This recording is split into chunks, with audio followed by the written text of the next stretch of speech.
Hello and welcome to Reel Film Snobs. I'm Angela Yeager. I'm here with guest host Autumn Edwards. Welcome to the show, Autumn.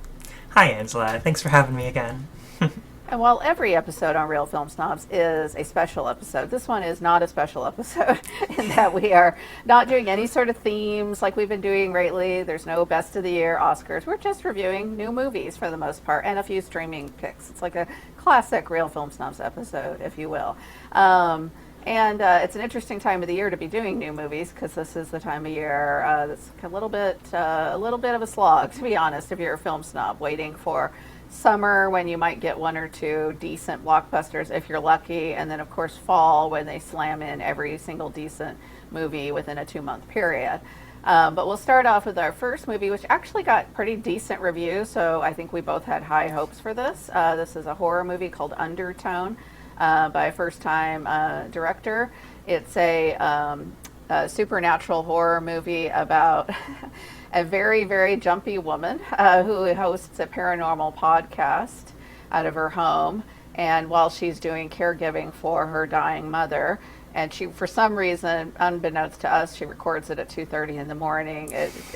Conceivably is because her co-host lives in London. And he's like a generically voiced guy named Justin, which is a great name, though, at the very least.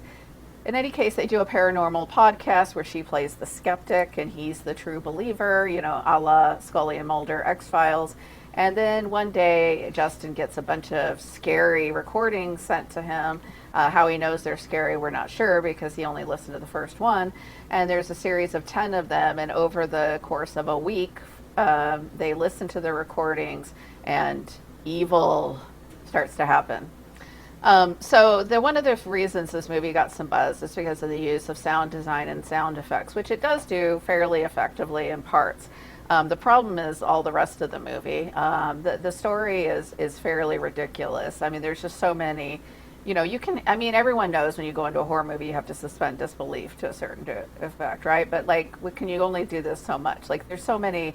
Like, why, if she's so scared, is she taping in the middle of the night? Why do they only tape 5 minutes every night? That would be like if we taped this show and we just did one segment and I said, okay, Autumn, see you tomorrow.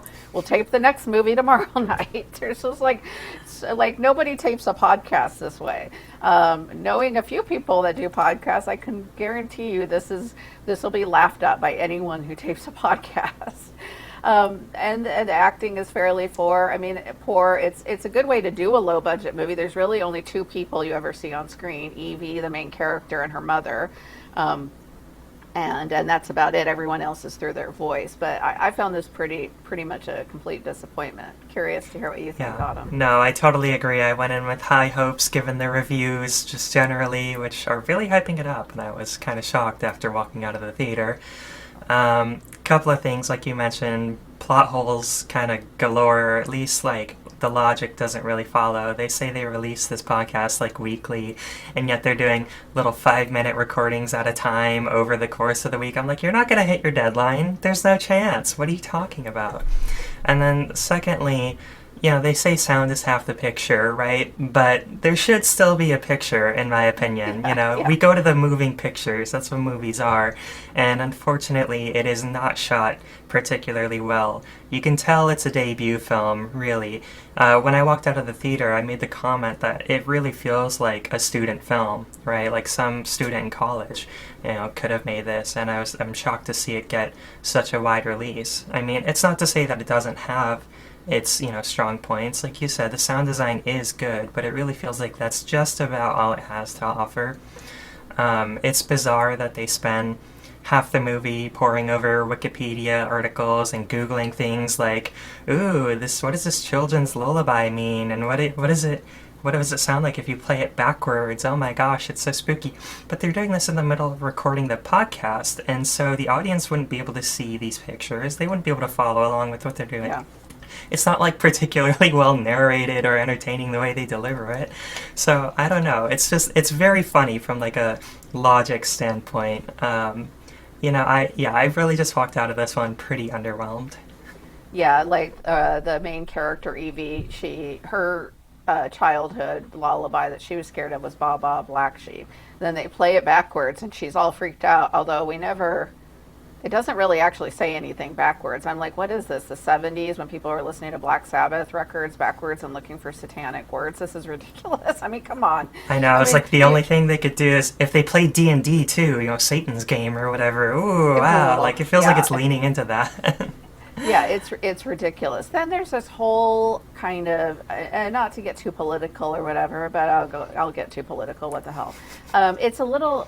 There's this whole kind of undercurrent. So the main character, her mom's like super Catholic. So there's all this Catholic imagery in the movie. And the movie does all these, I guess that are supposed to be jump scares, just zooming in on Mary's face. And I was like, okay, as someone who grew up Catholic, I get it. That can, kind of be freaky or whatever. But there's no there. It doesn't really go anywhere with that other than to kind of hint at that this demon or whatever that they might be letting in with these audio files they're listening to goes after women who are pregnant. Why? We don't know.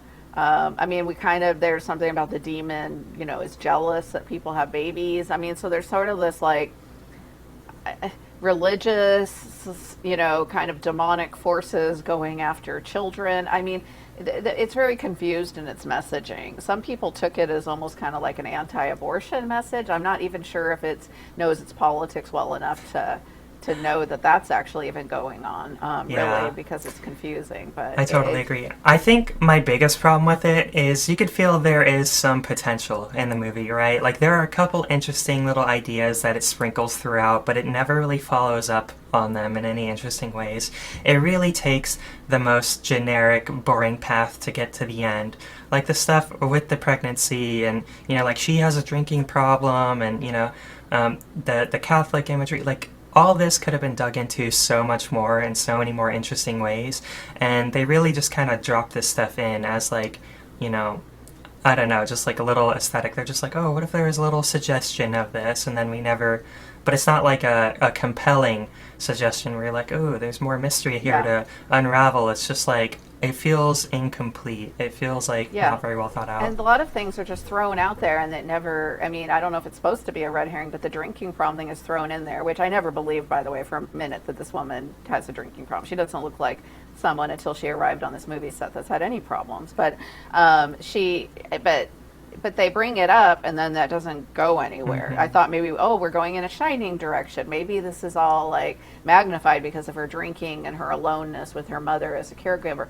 They could have gone into the psychological horror of being a sole caregiver. That in itself, caring for someone that's dying and being the only one there, can be horrifying. It could have been like, that could have been it. It could have been that her friend was playing a prank on her, but it said it goes like down the most obvious route possible, like you said. And so, yeah, I think I ended up giving this 1.5 or 2 stars. So I just it was definitely a major disappointment. Like you said, there was something could have been there, but I don't think.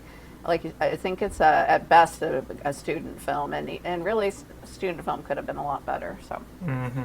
Yeah. Well, let's go ahead and move on to our next film then. All right. So the next one is The Bride! ! Directed by Maggie Gyllenhaal. So The Bride is a film about a woman who dies and is resurrected as the bride of Frank, which is Frankenstein's monster. And she's also possessed by the ghost of Mary Shelley, the author of the real-life Frankenstein book. And according to the film, Mary Shelley died before she could write the book that she really wanted to. So this is kind of her opportunity to bring the bride to life and find some sort of closure as a ghost, I guess. The possession, a bad case of amnesia, and her relationship to Frank make it difficult for our protagonist to find her real identity. And in many ways, the film is a coming of age for this person as she, makes her way through the world and is really just doing a lot of soul searching along the way. This is kind of another case. It's not as egregious as Undertone because I think there are some much more simple pleasures that can easily be enjoyed in this film, but it is one that I feel like there are some ideas in there that could have been fleshed out a little bit more. Well, I guess I want to say, like, I walked away with very mixed feelings on this one. I still enjoyed it. I really appreciate that Maggie took a lot of big swings with directing this one. Like, this is not the film I expected going in at all. I had no idea about the Mary Shelley possession, aspect of it from the trailers and everything. And I can appreciate those big swings, but they don't all land. There's a lot of really fun references to, like, classic Hollywood and, old Universal horror stuff, which I really enjoyed. They dropped, like, a great Marlene Dietrich, like, she sings Dietrich at one point, and it's really a lot of fun, but I feel like you and I are the only ones that are going to get those references, unfortunately. I don't know. I walked away with very mixed feelings on this one, so... Yeah, Maggie Gyllenhaal is so talented, and I'm willing to give her a lot of grace just because I like her as a person, as a director, as an actress, as an activist, as a feminist. But I feel like this is a film that needed a couple more drafts of the script to start with. The script is kind of all over the place. As you said, like, you have this possession angle with Mary Shelley possessing the bride character, which is really kind of just beyond far-fetched. You have all the old movie references that are thrown in there for, I guess, cinephiles who are watching the movie, but certainly not most mainstream moviegoers, as you mentioned, and also references to all the other Frankenstein movies, even Mel Brooks's version of Young Frankenstein, with putting on the Ritz. So I'm watching it, I'm just going, I was more bewildered than anything. I'm just watching like, wow, this is really all over the place. She's got her brother, Jake Gyllenhaal, playing kind of a classic movie star who the character of Frankenstein, played by Christian Bale, is obsessed with. And that was bizarre. I thought all the actors are doing a great job. I mean, everyone is giving their all in this. I didn't think there was any weak performances. And Annette Bening shows up as kind of the mad scientist, if you will. And I started laughing when I saw Annette Bening. I'm like, of course, it's a feminist movie. You have to have Annette Bening in there. Christian Bale, I think, makes a fine Frankenstein. I think he's actually a lot better than Jacob Elordi, just in terms of... I didn't even realize it was him. Like, yeah, and the visually, like, their makeup and prosthetics and everything are infinitely better than Del Toro's. Right, I thought so too. I think the look of the film is really cool. I think it's interesting. It's set in the 30s, but then at one point they go into kind of a punk rock club that seemed very not like it could exist in the 1930s. It was kind of a gothic punk rock venue, and Jessie Buckley does a great job, although it feels like almost like a shake case for her to try on different accents. She kind of keeps going back and forth between a Cockney accent, a little Mary Shelley-ish, although I don't think Mary Shelley was actually Cockney, but I'd have to look that up historically, to her, New York accent, and then of course she does a Dietrich impression at some point. I mean, I appreciate the big swings. It was fascinating to watch. I didn't get bored because I was just going, what's going to happen here? It's also a musical, folks. There's dancing, a lot of dance numbers. It made me think Maggie should direct a musical at one point. It's almost the opposite of Del Toro's Frankenstein, and like my criticism of that film was that it was too serious, too long, too boring, too conservative. I was like, it's supposed to be a monster movie. Have fun. Well, Maggie's having fun here, but it's a little bit of a hot mess. So I appreciate the big swings. I can mildly recommend it. I can't say it's a good, or it's certainly not a great film. I'm not even sure it's a very good film. I feel like it's getting some, like the vitriol aimed at it is a little baffling to me. The 1.5 or 1 star or even half-star reviews I've seen for it are a little surprising because it's not horrible. It's not insulting to me like some films you see that you would think you'd give a 1 star, half a star. It is a little feminist 101. I would say if you want to... It's a little too on the nose, right? Yeah, it is. It is very, it's very, like Me Too level 101 feminism. Very literally. There's the line... They literally have a Me Too movement scene where all the women rise up. We're like the bride. And I thought, okay, Maggie, maybe get another writer next time and you just direct it. It's a little surprising. And at the end, she screams like, me too, and me too. Yeah, there's literally people screaming me too. So yeah, she maybe needs to collaborate with Lim Ramsey or someone who's at least passed the feminism 101. Get a 200 level writer if you're going to do a feminist movie. But I appreciated some of the big swings. So Yeah, it's fun and it's interesting if you're people like us that are, willing to analyze kind of the meta of the film. Like if you can engage with all these different parts that are not necessarily tied to the actual, like, if I were just Joe Schmo walking into the theater watching this, it's more interesting if you are a cinephile, I think. Oh yeah, because I do feel like it's basically, I mean, that might be what a lot of people really hated about it is, I mean, there's even Bonnie, I mean, when they go on the run for Mm-hmm. Ink and the Bride, like it's like Bonnie and Clyde all of a sudden. I was like, wow, okay, Maggie, we get it. You've seen a lot of movies. So, and they're all in this movie, but we need a little of originality here. We need a little bit of something that's just you and your vision, and not every movie you've ever watched. So, yeah, that was a little disappointing, considering how great her last film is. I hope she gets a chance to make another movie, and this isn't a case where Hollywood goes, well, you bombed, you're a woman, so you never get to direct again, because she deserves to direct another movie. But I Yeah, think her she needs debut to, was so good. I'd love to yeah. see more of that. Yeah, she needs to just go rein it back a little bit. Maybe back to something a little bit more modest in scale. So, Well, okay. speaking of mixed bags, let's talk about our next film, Mishima, A Life in Four Chapters, directed by Paul Schrader. So, Mishima is a film about the life of Yukio Mishima, a prominent and controversial ultra-nationalist Japanese author, poet, playwright, military figure, and probably some other things. The film tells its story through a fantastic variety of artistic interpretations that interweave episodes of his actual life with segments of several of his most notable books. And so, like I said, this one was really a mixed bag for me. I think visually, it's stunning. There are a lot of really great sequences there. I love the way it draws from, different mediums. Like, there's a lot of classical theater in there. There's a lot of kabuki infused into it. It really plays with its visuals quite a bit, and it's very, you can feel art housey, but not as like a pejorative, right? Like it's just executing a lot of really interesting aesthetics really well. The to What I feel was bad of it is certainly the score. I think it's one of the most egregious parts of this film. It's by Philip Glass, who's like not a bad composer or anything, but it really feels mismatched for this movie. It feels so Western, and it's like this is about a Japanese man. Why couldn't we have had some actual Japanese music in here that would, I think, fit the material much better? And it's also beat to death in the film. I feel like we have one track that we just loop again and again and again throughout the film, and it just, by the end, I was really like, every time it would cue up, I'm like, oh, here we go again, and like it really annoyed me, honestly. But Yeah. yeah. Is that? Oh, that's okay.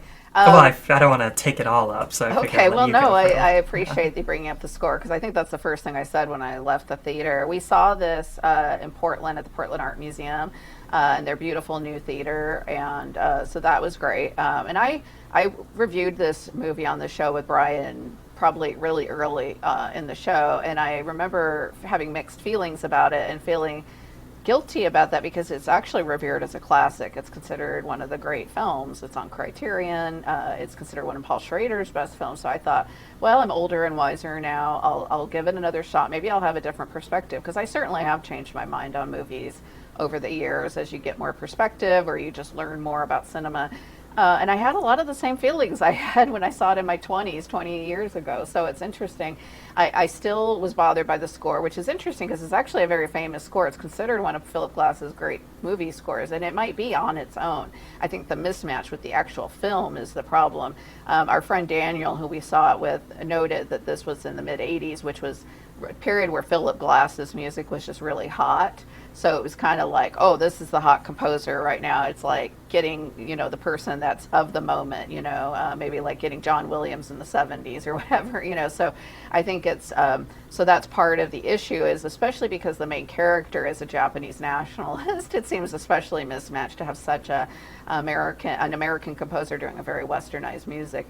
Beyond that, though, I think it is an interesting movie. It's the kind of movie you admire, but you don't personally love. I admired a lot of it. In a way, it fits. You think, why Paul Schrader? He's not Japanese, but it fits the character of Mishima. It fits with a lot of the types of men Paul Schrader's interested in. These kind of obsessive men. His whole career is about obsessive men who are often out of step with their time. you think about the character in Taxi Driver or in his newer films, the Ethan Hawke priest in First Reformed. They are obsessive personalities who are out of step with their time. Mishima was a Japanese man who was rebelling against what he perceived as Japan's trend, which had already been going for a long time by the time, this movie's set when a lot of this is during the 70s when he has his big coup, right? Where he tries to, rise up against what he perceives as Japan's, well, not perceives, it really was going in a Western capitalist direction, but that had already been happening since right after World War II. Since before then, even, like, since the 20s. Right. It had been going in that direction for a long time and just amped up way more after the war, right? So he's going back to something that everyone else sees really out of step with the culture. They're kind of like, get over it, man. This is happening. And you admire some of his ideals, but a lot of it is this very militaristic kind of notion of the old ways of Japan when they had an emperor and not democracy. And so there are things about it that are not admirable. But his suspicion of capitalism and westernization, I think there's something to be admired in some of that. But I just feel like there's some of the set pieces are very beautiful. And I do think we're inspired by actual Japanese art, unlike the music. Very much inspired by kind of the theatricality of a lot of great Japanese cinema of the 50s and 40s. So, I think there's a lot to admire, like you said, especially the visuals. The lead performance by the main actor is really good, although nobody else is really given. There's not like an idea of a lot of other great performances in it. It's really like this one man and it's literally a life in 4 chapters, right? Yeah. And you know what? One other strong point, because I don't want to just dish on it the whole time, I do think that it did a great job of giving this subjective portrayal of Mishima's life, right? It's kind of a double-edged sword because you're like, yes, he was this very controversial figure and we could have explored his relationship to society at large a little bit better and everything, but I also think maybe it's stronger for just going, this is about Mishima's life and his view of his life, filtered through his own eyes. Like, I think it is a great portrait of, like, interrogating this artist and seeing all the different ways that he puts himself into his own art. Right. So I think that was good. It's a great character study, and it's also an interesting framing device. And one of the reasons Paul Schrader is a great writer is I think the framing device of using his own novels and putting him as the character, that I thought that was really interesting. Because at points you're like, okay, wait, now is this from his novel? Or is this actually from his actual life? Or where does it, the artist, which one is which? So I think there's some really great aspects there. It's definitely not a total failure as a movie. I mean, there's a reason it's considered such a great classic. It's just one that I continue to go, okay, that's interesting that it's so revered. I mean, most people, I think a lot of critics would give it 5 stars. Whereas for me, this is like 3.5. So. Okay, we'll move on to our next streaming pick, or our last one for the episode, which is a newer film, Mistress Dispeller, from 2025, directed by Elizabeth Lowe. This is a documentary, actually, and I'm really glad we got a chance to see this because it was showing at the Loft Film Festival when I was down there, and I missed it because of some of the timing issues didn't work out. And now it's on Criterion Channel, so everyone has a chance to see it. It is about a Chinese woman who hires someone to secretly try to end her husband's extramarital affair in an attempt to save her marriage. The Mistress Dispeller in this case is Mistress Wang, who made a career out of negotiating, and it really is kind of a negotiation to try to first kind of integrate herself with the heartbroken wife, then integrate herself with the philandering husband, and then get to know the woman who is in the affair, the mistress in this case. And it's a really interesting movie because as you're watching it, and you and I, watched this separately, but we're kind of texting back and forth as we were watching it, you kept thinking, how did they get this footage? How did people agree to have all this filmed? And I think one of the ways, I read up on it a little bit actually over this weekend before we taped, and they actually followed a bunch of couples. And this was the only one that went through the end and allowed it to continue until the end. And so I think, but one of the things you do is you don't learn a lot about these people and their lives. They almost become like archetypes in a way. I mean, you get certain things. They like to play badminton, but like the kids are kept out of it. You don't really know what he does for a living, things like that. So it's really becomes more about these kind of like larger roles in the society. You have the woman who is the mistress in this case is from a lower class, which I think is very important to note. And she feels like this is a man, you know, you think from her perspective, why is she attracted to this older married man? Well, he's kind to her. He's generous. He takes her out to nice restaurants. She doesn't have a lot going on in her life, you know. She feels like, you know, she works at, you know, a job where she has to work really hard and she doesn't have, you know, she's just kind of grinding it out. The wife, on the other hand, who's very much more upper middle class, is older and feels like she's losing her husband to a younger woman. And then the man, we get to see his perspective too. You kind of feel at one point, like I was very cynical going this, like, oh, this guy, you know, who the heck would have an affair with him? But he's not like a horrible person. He says at one point that he feels, and you'll probably remember the quote better than I, but he just feels alive when he's with this younger woman. And Yeah. yeah. So Yeah, I thought it was really, really fascinating. Like, I was surprised at the level of, like, you know, humanity that it offered all of its participants. Because, like you said, I went in ready to hate the man, but then I was like, wow, you know, he's just a regular guy that, you know, he makes mistakes like everyone and has, you know, foibles and flaws just like everyone. And he says that when he's with the mistress, he feels like he's in the sun. And I was like, in oh, the that's sun, like that was the that's quote, really yeah. beautiful. That's really, really sweet. And I think like everyone can kind of relate to that feeling of like, you know, you just get that flutter in your chest and like I don't know, you know, it's obviously not something that I'm for him cheating, but I don't know. I think the documentary does a great job of humanizing all these people, and his wife is really great too, though. So you're also like, why are you messing around behind your wife's back? Because she clearly loves you quite a bit. She does like so much for you and works on herself and yada. She's wonderful. But then you also Yeah. feel sympathy for the mistress, like you said, because she's lower class and she feels alone all the time, and she finally meets this man who's like cares for her genuinely. And you know, it's very mature, like emotionally. It's a lot more than I expected. I thought it was going to be much trashier, like a lot of like reality TV stuff. Yeah, it's not But like that at all. yeah, Yeah. no, there's a lot more nuance to it. There's a lot more grace, and I also want to toss out that it's really good looking.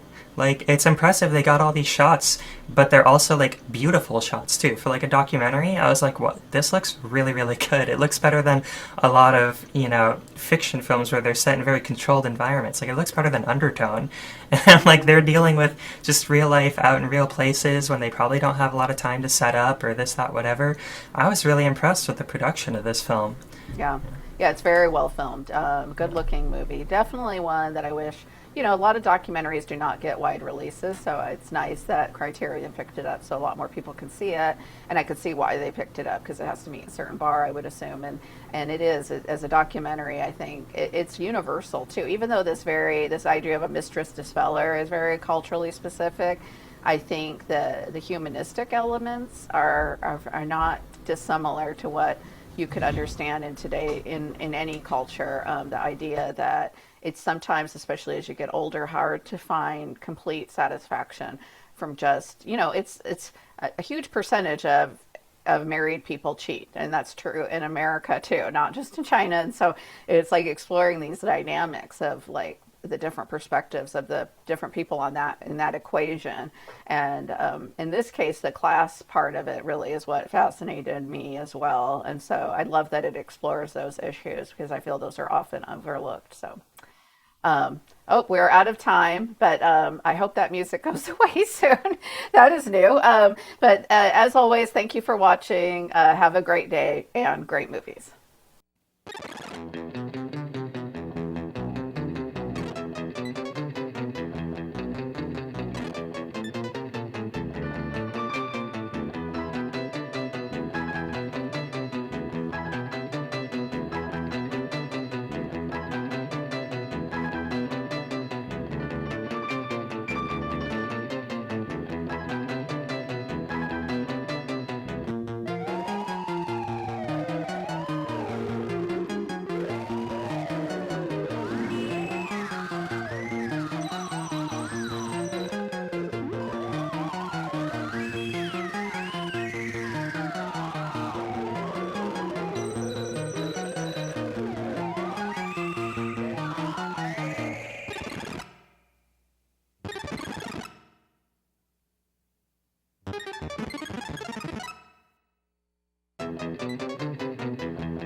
Bye.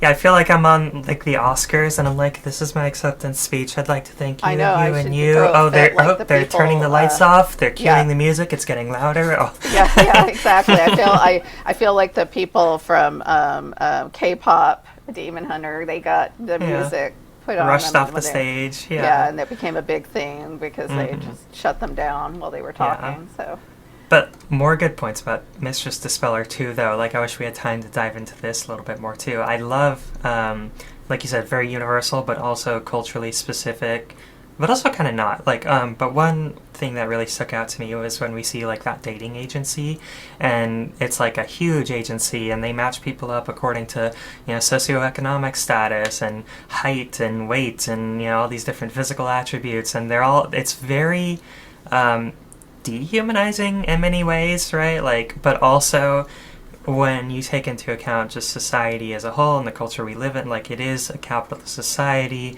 I don't know, there is a lot of utility there, and if two people are paired up that way and they actually match well, is it really all that bad? You know what I mean? Like, it is hard to meet people these days, and I don't know, I just felt like it was a lot more well, I think in nuanced. China there's just so many people, so that they're doing it in, like you said, very utilitarian way with the dating service. But it's based on different, like, it's not very different from a swipe left, swipe right. But in Right. America, we're basing things, quite honestly, much more on the visuals. Like, oh, Yeah. this person looks good, this person doesn't look good.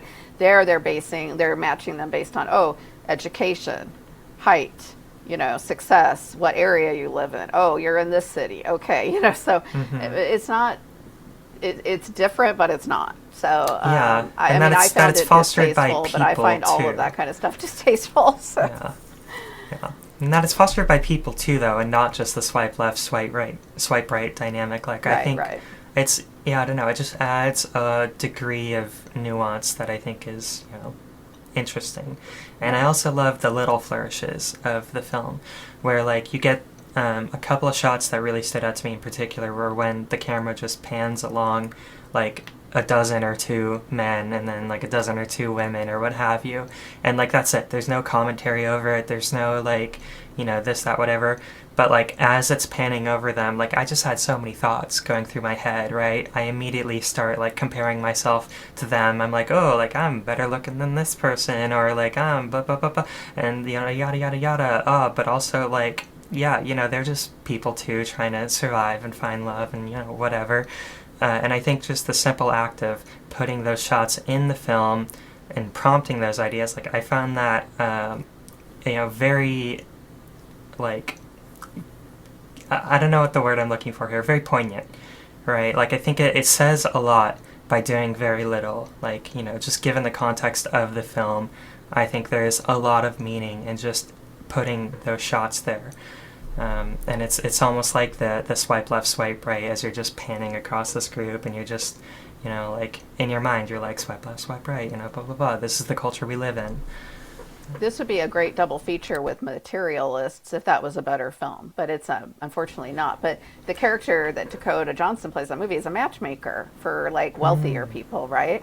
And in a way, that the agency they show in Mistress Dispeller, Dispeller is a dating. I mean, you probably have to be a certain income level to pay for a service like that, right? So it's getting at the same thing, but I think this movie is so much more nuanced and interesting because, of course, you know, in the American romantic comedy version of this, people have to, you know, get matched up, and it's done as like, I don't know, it's just very surface level. So I think something like this that's exploring these issues of finding a mate and the reasons there's so much pressure to find one, you know, particularly in China where they used to have the one-child policy, and now people are freed from that, but there's still a lot of pressure to like find a person, start having kids, you know, have a family, have a house, you know. Those are actually the same pressures people in America have, you know. Like, I mean, I was in my late 20s, early 30s, a lot of my girlfriends were having the panic of like, I got to find someone, I got to start, you know, I want to have kids, I want to start doing the stuff that I'm supposed to do.